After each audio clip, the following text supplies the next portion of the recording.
In the previous example, we looked at a first-order system, analytically determining its response, magnitude, and phase due to different frequencies, and then with the Bode diagram.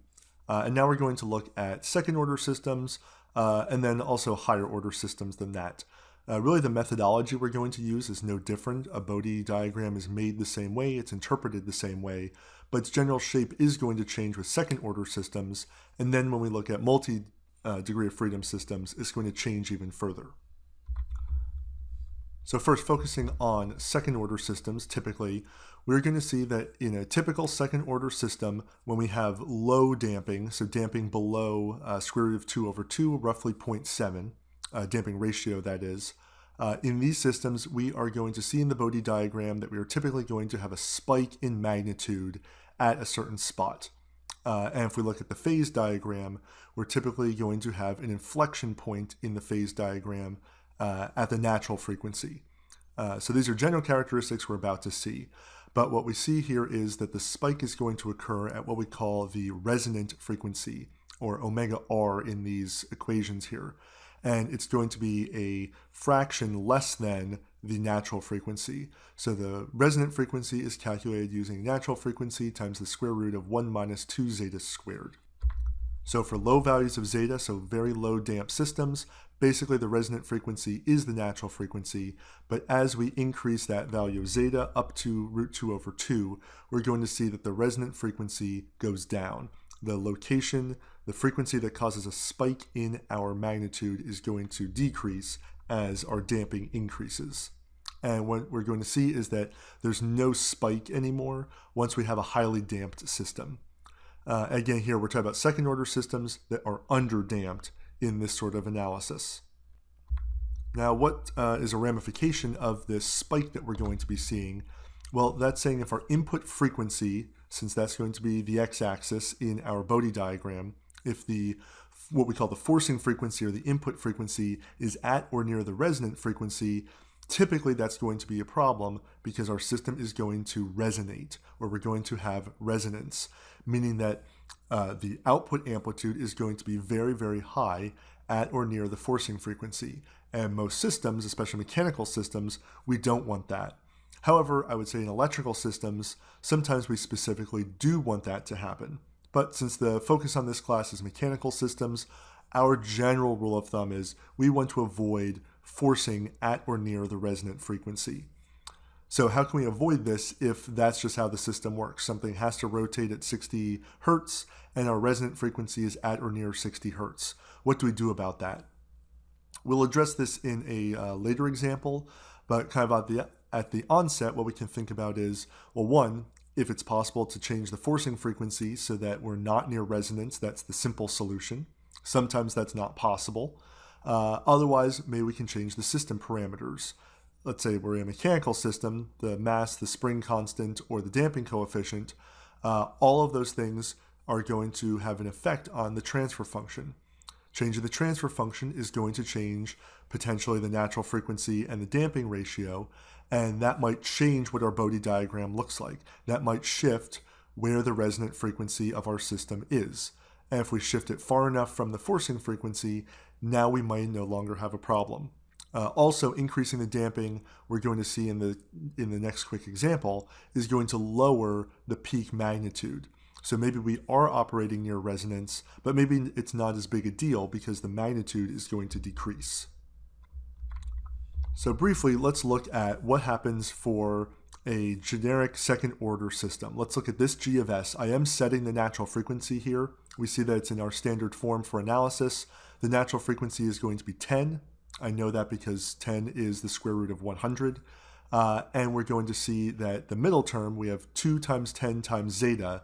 So what I'm going to be able to play with in this system is I'm going to be able to make its Bode plot for varying values of zeta. I'll be able to see different damping ratios and how the Bode diagram is going to change. And if we see how the Bode diagram changes, we're going to see how the magnitude and phase are affected by increasing or decreasing that value of zeta.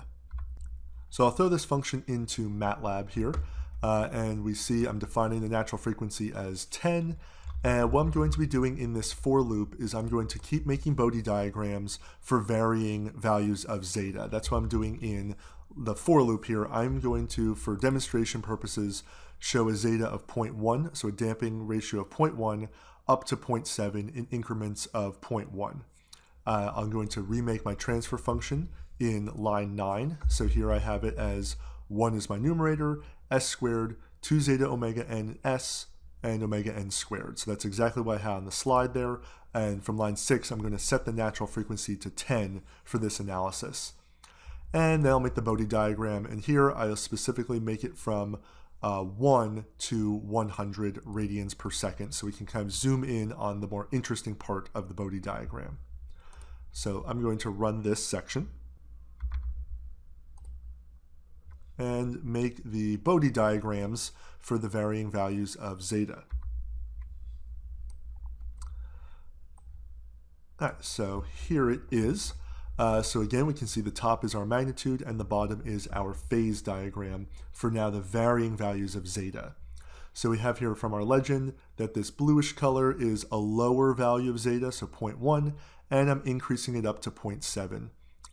Remember, once we exceed root 2 over 2, we're no longer going to see a spike in the magnitude, so I'm not plotting anything that has a very high damping above 0.7 basically, but we can have a damping anywhere between 0 and 1. So as we can see here, as we go from a 0.1 to a 0.2, they're all stacked in order from lowest of the damping ratios to the highest on the bottom. We see as the general trends here that this peak is lowering with increasing values of the damping ratio. So I'm at low and I go down to high and that spike is getting lower. Also keep in mind that this is showing it in decibels. So a decibel this is a log scale really. So it might not look like it's lowering much, but it's actually lowering quite a bit because it's a factor of 10 that we're going down. This is not a linear scale. So increasing the damping is really going to be lowering what the magnitude is. And another thing to look at is not only the value of the peak is going down with increasing values of zeta, but also its location along the x-axis is also shifting where that peak is. So we see here for the relatively low damping of 0.1, if we see where its peak is, try to pick it out, we see that it is a peak, maybe it's a little bit lower. It's about 9.9 or so, just roughly looking at it. Well, the peak is located in the x-axis at the resonant frequency. So what happens, the resonant frequency is going to be getting lower and lower with increasing damping.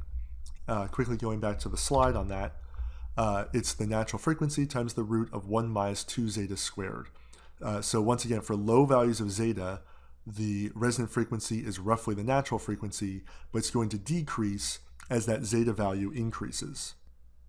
So for low damping ratios, we see that that peak is located pretty close to the natural frequency, that 10 radians per second, but it's somewhat noticeable. I can zoom in a little bit here.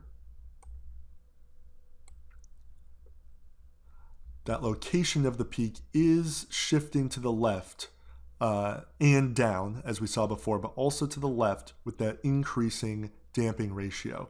So it's noticeable when we zoom in here, the peak, and then the peak gets less and less pronounced with the higher damping, but there is a left shift of that peak. However, when we look at the phase diagram, we see that on this one, that inflection point, all of these Bode plots are sharing that same inflection point of 10 radians per second. So they're all experiencing an inflection point at the natural frequency. The shape of the phase diagram is indeed changing as we increase the damping ratio, but the inflection point does not. So putting this all together as a summary, our Bode diagram, the peak, this is a second order transfer function we're using again. And in this system, increasing damping is lowering the magnitude of that peak and shifting it to the left. And we see that the phase diagram is affected, but the inflection point is not.